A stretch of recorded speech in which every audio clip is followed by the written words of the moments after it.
दोस्तों, आज के ज़माने में हर दूसरा या तीसरा व्यक्ति किसी न किसी प्रकार के दर्द से परेशान रहता है। चाहे वो जोड़ों का दर्द हो, मसल्स पेन हो या जॉइंट पेन्स हो।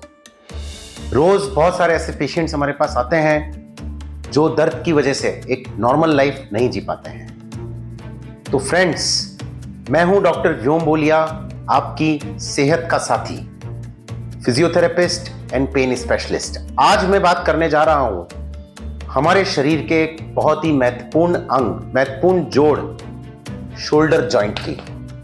कंधे अगर मजबूत रहेंगे तो जीवन आसानी से निकल जाता है। कंधों का दर्द एक बहुत आम समस्या है और इसके बहुत सारे पेशेंट्स रोज हमारे पास आते हैं जो कई बार महीनों और सालों से शोल्डर जॉइंट की प्रॉब्लम से परेशान होते हैं। फ्रेंड्स, आज के इस वीडियो में मैं आपको शोल्डर पेन के बारे में डिटेल में बताऊंगा कि क्या इसके कारण होते हैं, शोल्डर पेन के कौन कौन सी कंडीशंस होती हैं जिसकी वजह से शोल्डर की प्रॉब्लम्स होती हैं, और क्या ऐसी एक्सरसाइजेस हैं जो आप रेगुलर अगर अपने रूटीन में इंक्लूड कर लें तो शोल्डर पेन को आप हमेशा के लिए अपनी लाइफ से दूर कर सकते हैं और अपने कंधों को मजबूत बना सकते हैं।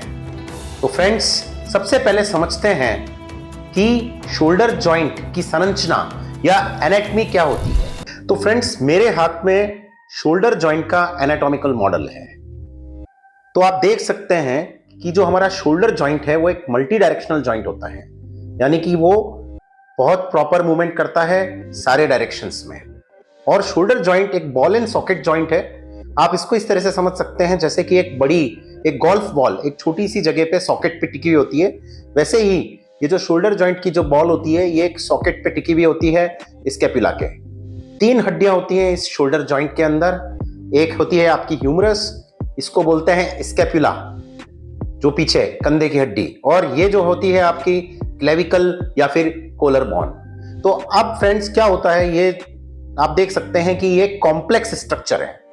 तो इस स्ट्रक्चर को सपोर्ट करने के लिए शोल्डर कैप्सूल इस जॉइंट को होल्ड करके रखती है, और इसके साथ साथ इंपॉर्टेंट मसल्स जैसे कि रोटेटर कफ मसल्स, डेल्टॉइड, रोम्बॉइड्स, ये इस शोल्डर जॉइंट को स्टेबिलिटी प्रदान करती हैं और साथ साथ मूवमेंट प्रदान करती हैं। तो जब भी शोल्डर जॉइंट में कोई समस्या होती है तो ये बहुत सारे स्ट्रक्चर्स अलग अलग तरीके से इन्वॉल्व हो सकते हैं और वो शोल्डर के पेन का कारण बनते हैं। फ्रेंड्स, तो आगे अब समझेंगे फ्रेंड्स कि क्या क्या कारण होते हैं शोल्डर प्रॉब्लम्स के या शोल्डर पेन के। तो फ्रेंड्स, आगे हम देखते हैं कि क्या क्या कंडीशंस होती हैं जो आपके कंधे के दर्द के लिए रिस्पॉन्सिबल होती हैं या जिनकी वजह से शोल्डर की प्रॉब्लम्स होती हैं। तो फ्रेंड्स, क्या होते हैं कॉमन कॉजेज कंधे के दर्द के या शोल्डर पेन के। First, rotator cuff tendinitis. हमारे कंधे के अंदर वैसे तो बहुत सारी मांसपेशियां होती हैं जो हमारे शोल्डर को स्टेबिलिटी और मूवमेंट देती हैं, पर मुख्यतः एक 4 मसल्स का ग्रुप होता है जिसको रोटेटर कफ मसल्स कहा जाता है। तो होता यह है कि जो टेंडन होता है रोटेटर कफ मसल्स का, टेंडन वो स्ट्रक्चर कहलाता है जो मांसपेशी को हड्डी में जोड़ता है, टाइट स्ट्रक्चर, और उस जगह पे हो जाती है सूजन, उस जगह पे हो जाता है इन्फ्लेमेशन, और वो कारण बनता है बहुत कॉमनली शोल्डर पेन का। और यही रोटेटर कफ टीयर्स भी देखे जाते हैं बहुत सारे पेशेंट्स में। इवन जरूरी नहीं है कि सिर्फ इंजरी से टीयर हो जाए। बहुत बार हम देखते हैं इन पेशेंट्स जिनकी एज ज्यादा होती है, ओल्ड एज होती है, उनके अंदर डीजनरेटिव रोटेटर कफ टीयर्स भी हम देखते हैं। यानी कि धीरे धीरे, क्योंकि हमारे यहाँ पे इंडिया में, जैसा कि मैंने पहले के वीडियोस में भी बताया, स्ट्रेंथनिंग एक्सरसाइजेस का कल्चर नहीं है। लोग मसल्स को मजबूत करने की एक्सरसाइजेस नहीं करते हैं। इम्पिंजमेंट सिंड्रोम, जो आपके शोल्डर जॉइंट के अंदर एक दबाव क्रिएट हो जाता है, जो टेंडन्स होते हैं, जो मसल्स होती हैं, और ऊपर जो हड्डी होती है उसके बीच में एक दबाव क्रिएट होता है जिससे ये कंडीशन होती है। एडहेसिव कैप्सुलाइटिस, जिसको कॉमन भाषा में फ्रोजन शोल्डर भी कहा जाता है। शोल्डर जॉइंट की जो कैप्सूल होती है वो टाइट हो जाती है और वहां पे एडिशंस बनने की वजह से, टाइटनेस की वजह से कंधे का मूवमेंट रेस्ट्रिक्ट हो जाता है। तो ये भी एक बहुत कॉमन कारण है जो शोल्डर पेन का एक रीजन होता है, वो है एडेसिव कैप्सुलाइटिस। शोल्डर बर्साइटिस, इस कंडीशन में भी देखने को मिलता है कि शोल्डर के अंदर एक झिल्ली होती है जिसमें घर्षण को प्रिवेंट करती है, वो अपने आप हड्डियों का आपस में जो घर्षण होता है तो उसको शोल्डर बर्साइटिस बोलते हैं। ऑस्टियोआर्थराइटिस यानी कि सिर्फ घुटने ही नहीं घिसते हैं, कई पेशेंट्स में बहुत कॉमनली आजकल हम देखते हैं कि शोल्डर जॉइंट में आर्थराइटिस डेवलप हो जाता है, और कई बार इन पेशेंट्स में भी देखा जाता है जिनकी पास्ट हिस्ट्री होती है शोल्डर इंजरी की, शोल्डर फ्रैक्चर की, तो उनमें शोल्डर का ऑस्टियोआर्थराइटिस कॉमनली देखा जा सकता है। इंजरीज यानी कि फ्रैक्चर, गिर जाना, जिसकी वजह से शोल्डर के अंदर रोटेटर कफ टियर वगैरह, कई सारे स्पोर्ट्स पर्सन्स, एथलीट्स, इनके अंदर ये प्रॉब्लम्स देखी जाती हैं। पुअर पोस्चर बहुत कॉमन कारण हो चुका है, शोल्डर पेन का, आगे झुक जाना, जिसकी वजह से ये राउंडेड शोल्डर्स जो हम बोलते हैं, आगे लैपटॉप कंप्यूटर्स वगैरह पे काम करते करते एक प्रेशर क्रिएट हो जाता है, टाइटनेस आ जाती है शोल्डर की मसल्स में, इम्बैलेंस क्रिएट होने की वजह से कंधे के अंदर इंपिंजमेंट हो सकता है, नर्व्स पे प्रेशर बन जाता है, टेंडिनाइटिस भी हो जाता है। तो पुअर पोस्चर एक बहुत बड़ा कारण है जिससे बहुत सारी दूसरी कंडीशंस होने की वजह से शोल्डर पेन देखा जाता है फ्रेंड्स। तो फ्रेंड्स आगे अब मैं आपको कुछ इंपॉर्टेंट एक्सरसाइजेस जो शोल्डर के लिए जरूरी है प्रैक्टिकली करके दिखाता हूं, आप वो ध्यान से देखें। वो सारी एक्सरसाइजेस आप नियमित रूप से करेंगे तो आपके कंधे रॉक सॉलिड मजबूत हो जाएंगे। तो फ्रेंड्स शोल्डर्स को सुपर स्ट्रांग बनाने के लिए अब मैं आपको कुछ सिंपल इफेक्टिव एक्सरसाइजेस बताता हूं। तो सबसे जो फर्स्ट एक्सरसाइजेस जो हैं उनमें हम इसका यूज करेंगे, इसको रेजिस्टेंस बैंड कहते हैं या थीरा बैंड बोलते हैं इसको। हम रेजिस्टेंस ट्यूब का भी यूज कर सकते हैं। रेजिस्टेंस बैंड के इस्तेमाल से जब हम रेजिस्टेंस के अगेंस्ट एक्सरसाइज करते हैं तो हमेशा हमारी मसल्स मजबूत होती हैं और स्ट्रेंथनिंग होती है। तो फर्स्ट एक्सरसाइज सिंपल है, आपको रेजिस्टेंस बैंड को प्रॉपर होल्ड करना है। तो फर्स्ट एक्सरसाइज जो है उसको एक्सटर्नल रोटेशन भी बोलते हैं। तो इस एक्सरसाइज के अंदर इसको प्रॉपर होल्ड किया, 90 डिग्री का एंगल, कोहनी जो है वो आपके पास में चिपकी रहेगी शरीर के, और आपको इसको बाहर लेके आना है और अंदर लेके आना है। धीरे धीरे आप इसको बाहर लेके जाएंगे। आप इसको होल्ड कर सकते हैं, कहीं पे बांध भी सकते हैं इस तरीके से। इसको आपको आउट लिया एंड इन लिया। तो ये हो गई इस एक्सरसाइज के आप 10 से 15 रिपीटिशंस और 2 से 3 सेट्स कर सकते हैं फ्रेंड्स। फिर जो नेक्स्ट एक्सरसाइज है इसी के अंदर ही रेजिस्टेंस बैंड से जो आप कर सकते हैं, अभी हमने किया था एक्सटर्नल रोटेशन, तो वो आप कर सकते हैं अब आप इंटरनल रोटेशन।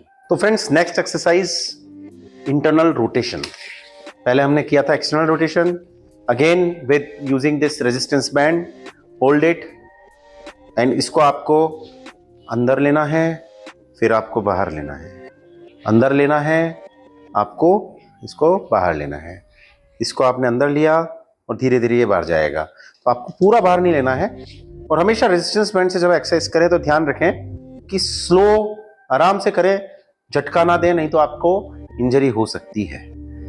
यह है येलो थीरा बैंड। इनिशियली इससे आप एक्सरसाइज स्टार्ट कर सकते हैं। जैसे जैसे आपकी स्ट्रेंथ बढ़ती है फ्रेंड्स, तो आप अलग अलग कलर के, जैसे ग्रीन जो है ये इससे ज़्यादा स्ट्रांग है, फिर आप ग्रीन का भी इस्तेमाल कर सकते हैं। तो इस तरीके से प्रोग्रेसिवली अलग अलग कलर्स के जो बैंड्स होते हैं वो उनकी रेजिस्टेंस को डिफाइन करते हैं। तो friends next exercise rowing exercise with resistance band. Resistance band के साथ में आपको करना यह है कि दोनों को होल्ड करना है हाथों से, और पीछे कंधों को कुछ सेकंड्स, 2 से 3 सेकंड स्क्वीज करा, देन वापस आ गए। पीछे कंधों को, दोनों कंधों को पीछे स्क्वीज किया जैसे बीच में कोई चीज रखी हुई है। तो ये एक बेहतरीन एक्सरसाइज है जो आपकी शोल्डर की रोम्बॉइड्स मसल्स, स्टेबलाइजर मसल्स पे वर्क करती है, उनकी स्ट्रेंथनिंग करती है, जिससे आपकी शोल्डर को मिलती है और ज्यादा स्टेबिलिटी। तो फ्रेंड्स रेजिस्टेंस बैंड के बाद शोल्डर्स को मजबूत करने के लिए आप यूज कर सकते हैं लाइट वेट डंबल्स। इससे आप स्टार्ट कर सकते हैं। ये 1 kg के डंबल मेरे हाथ में है। धीरे धीरे आप रेजिस्टेंस बढ़ा सकते हैं जैसे जैसे आपकी स्ट्रेंथ बढ़ती जाए। तो फर्स्ट एक्सरसाइज जो है, इस पोजीशन में आ गए, इसको कहते हैं शोल्डर प्रेस या ओवरहेड प्रेस। सिंपल आपको हाथ को ऊपर लेना है और नीचे लेके आना है।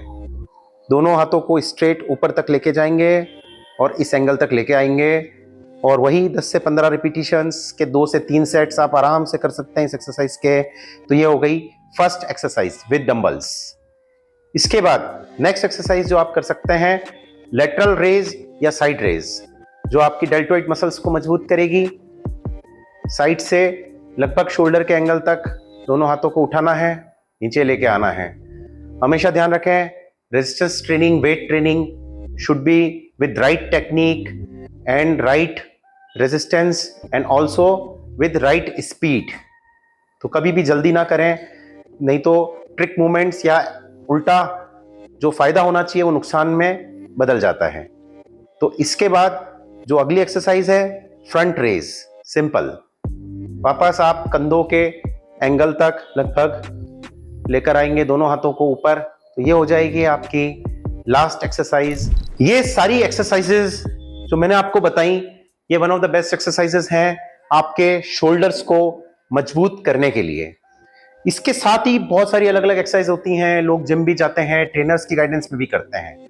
बट फ्रेंड्स, अगर आपको शोल्डर में ऑलरेडी पेन प्रॉब्लम बहुत ज्यादा है, दर्द है, तो पहले आप एक अच्छे फिजियोथेरेपिस्ट से, विशेषज्ञ से राय लें और उसी के बाद आप कोई भी नया प्रोटोकॉल, नई एक्सरसाइज स्टार्ट करें। हमेशा ये याद रखें। पर अगर आपको कोई पेन या प्रॉब्लम नहीं है तो आप ये एक्सरसाइज एक बार स्टार्ट कर सकते हैं। और ये एक्सरसाइजेस करते समय या करने के बाद अगर आपको लगता है कि पेन, सोरनेस काफी टाइम तक नहीं जा रही है, तो भी आप विशेषज्ञ से राय लेने के बाद करें, क्योंकि हो सकता है आपको कोई पोस्चरल प्रॉब्लम हो सकता है आपको कोई और तकलीफ हो जिस वजह से आपको ये दर्द हो रहा है फ्रेंड्स। तो फ्रेंड्स, इसी के साथ मुझे लगता है जो आज मैंने आपके साथ जानकारी जो भी साझा की about your shoulder, preventing of shoulder plane, वो आपको अच्छी लगी होगी। मैं डॉक्टर व्योम बोलिया, आपकी सेहत का साथी। अगर आपको ये वीडियो पसंद आया फ्रेंड्स, तो जरूर मेरे चैनल को शेयर करें, लाइक करें वीडियोस को, इसको सब्सक्राइब करें, आगे से आगे इस यूजफुल इंफॉर्मेशन को पहुंचाएं, ताकि मुझे भी आप लोगों का मोटिवेशन और सपोर्ट मिलता रहे। कमेंट बॉक्स में जरूर आप कमेंट करके बताएं आप और किन अच्छे टॉपिक्स पे चाहते हैं कि मैं यूजफुल इंफॉर्मेशन आपके लिए लेके आऊं। तब तक के लिए स्वस्थ रहें, मस्त रहें। धन्यवाद।